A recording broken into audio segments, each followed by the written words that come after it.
Et voici la dernière carte, la dernière fiche de révision des dérivés. Nous avons vu donc plusieurs fiches de dérivation, plus ou moins compliquées, toujours très mélangées. Et là, une racine cubique, une fraction avec des racines, est-ce que ça va être plus compliqué ?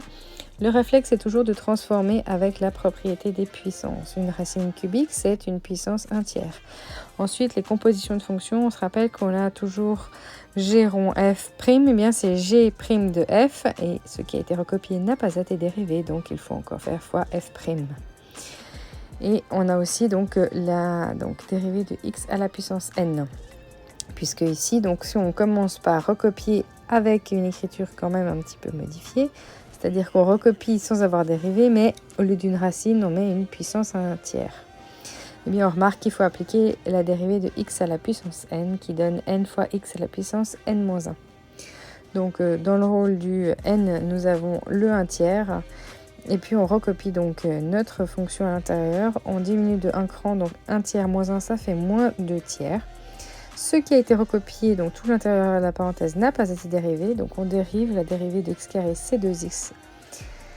Et la dérivée de x plus 1, qui est une droite, donc c'est sa pente. Donc la dérivée de x plus 1, c'est 1. La dérivée de juste 1, c'était 0. Et eh bien, on peut redescendre. Notre exposant nous indique que la racine est en dessous de la barre de fraction. Et qu'on a toujours une racine cubique, mais notre intérieur est à la puissance 2. C'est tout pour cette première fonction. Et pour la deuxième, est-ce qu'on va devoir utiliser la règle de dérivation du quotient ? Première règle, c'est toujours de réécrire avec les propriétés des puissances. Donc si j'ai un x à la puissance, une racine, ça veut dire puissance 1/2. Racine quatrième, ça veut dire qu'on aura une fraction sur 4. Et donc ici, on remarque qu'on n'a que les mêmes bases. Donc on peut simplifier d'abord au lieu de dériver. Faire une soustraction de 1/2 moins 3/4. Alors, de tête à la calculatrice, sur une feuille à part, comme vous voulez, ça va donner moins 1/4. On amplifie le 1/2 par 2, et donc on a moins 1/4. Ce qui veut dire maintenant qu'on peut dériver à l'aide de la puissance de x à la puissance n, avec le n étant moins 1/4. Le moins 1/4 tombe devant, et on fait moins 1/4 moins 1, donc ça va faire moins 5/4.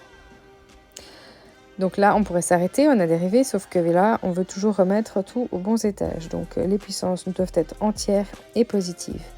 On peut s'arrêter maintenant là, mais on pourrait encore remarquer que l'exposant 5, qui est sous la racine, est plus grand que celui de la racine qui est quatrième.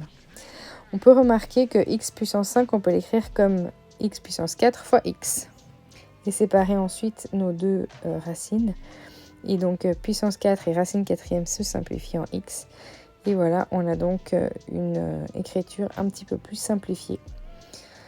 Les deux sont autorisés en évaluation, donc à vous de voir ce que vous préférez. Moralité, toujours modifier l'écriture avant de dériver pour voir s'il n'y a pas des propriétés plus simples à appliquer. J'espère que cela vous a aidé à réviser. Je vous souhaite à tous une belle rentrée.